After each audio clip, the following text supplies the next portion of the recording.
हर छठ पर छठ माता की पूजा कर यहाँ पढ़े हर छठ व्रत की कहानी। हर षष्ठी व्रत 25 अगस्त दिन रविवार को किया जाएगा।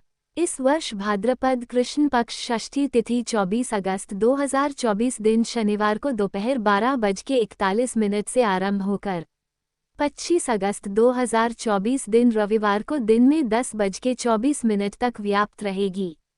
इस कारण से उदयकालिक षष्ठी तिथि 25 अगस्त को प्राप्त हो रही है। इस दिन भरणी नक्षत्र संपूर्ण दिन सहित रात में 10:18 व्याप्त रहेगी। तत्पश्चात कृतिका नक्षत्र लग जाएगी। वृद्धि योग दिन में 9:27 तक। पश्चात ध्रुव योग आरंभ होगा।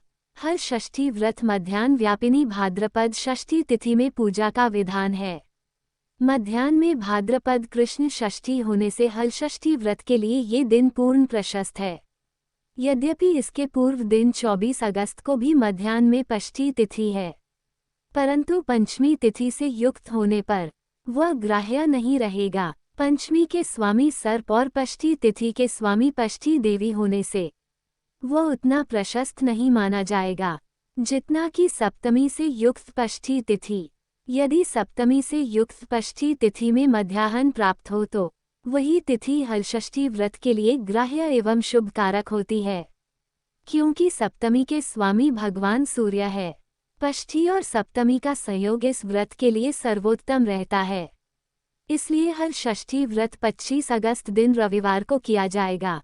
इस वर्ष रविवार होने से दिन में 9 बजे के पश्चात और 10:24 के अंदर लाभ चौघड़िया होने से यह समय पूजा के लिए पूर्ण प्रशस्त है। अतः इस समय पूजा का समायोजन अत्यंत उत्तम माना जाएगा। एक मान्यता के अनुसार माता सीता जी का जन्म भी इसी तिथि को हुआ था। बलराम जी को बलदेव, हलधर, हलायुध और संस्कार नाम से भी जाना जाता है।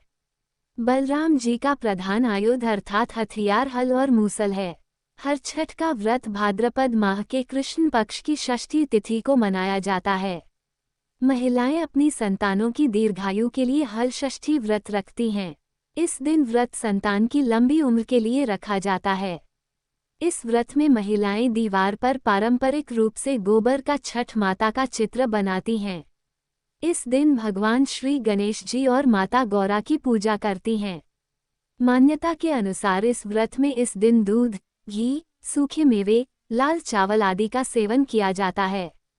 इस दिन गाय के दूध व दही का सेवन नहीं करना चाहिए। इस दिन दोपहर बाद या शाम के समय व्रत की कथा पढ़नी चाहिए। प्राचीन काल में एक ग्वालिन थी। उसका प्रसव काल अत्यंत निकट था। एक ओर वह प्रसव से व्याकुल थी तो दूसरी ओर उसका मन गौ रस दूध दही बेचने में लगा हुआ था। उसने सोचा कि यदि प्रसव हो गया तो गौ रस यूं ही पड़ा रह जाएगा। ये सोचकर उसने दूध दही के घड़े सिर पर रखे और बेचने के लिए चल दी। किंतु कुछ दूर पहुंचने पर उसे असहनीय प्रसव पीड़ा हुई। वह एक झरबेरी की ओट में चली गई और वहां एक बच्चे को जन्म दिया। वह बच्चे को वहीं छोड़कर पास के गांवों में दूध दही बेचने चली गई। संयोग से उस दिन हलषष्ठी थी। गाय भैंस के मिश्रित दूध को केवल भैंस का दूध बताकर उसने सीधे सादे गांव वालों में बेच दिया। उधर जिस झरबेरी के नीचे उसने बच्चे को छोड़ा था, उसके समीप ही खेत में एक किसान हल जोत रहा था। अचानक उसके बैल भड़क उठे और हल का फल शरीर में घुसने से वह बालक मर गया। इस घटना से किसान बहुत दुखी हुआ, फिर भी उसने हिम्मत और धैर्य से काम लिया। उसने झरबेरी के कांटों से ही बच्चे के चिरे हुए पेट में टांके लगाए और उसे वहीं छोड़कर चला गया। कुछ देर बाद ग्वालिन दूध बेचकर वहां आ पहुंची। बच्चे की ऐसी दशा देखकर उसे समझते देर नहीं लगी कि यह सब उसके पाप की सजा है। वह सोचने लगी कि यदि मैंने झूठ बोलकर गाय का दूध न बेचा होता और गांव की स्त्रियों का धर्म भ्रष्ट न किया होता तो मेरे बच्चे की ये दशा न होती। अतः मुझे लौटकर सब बातें गांव वालों को बताकर प्रायश्चित करना चाहिए। ऐसा निश्चय कर वह उस गांव में पहुंची जहां उसने दूध दही बेचा था।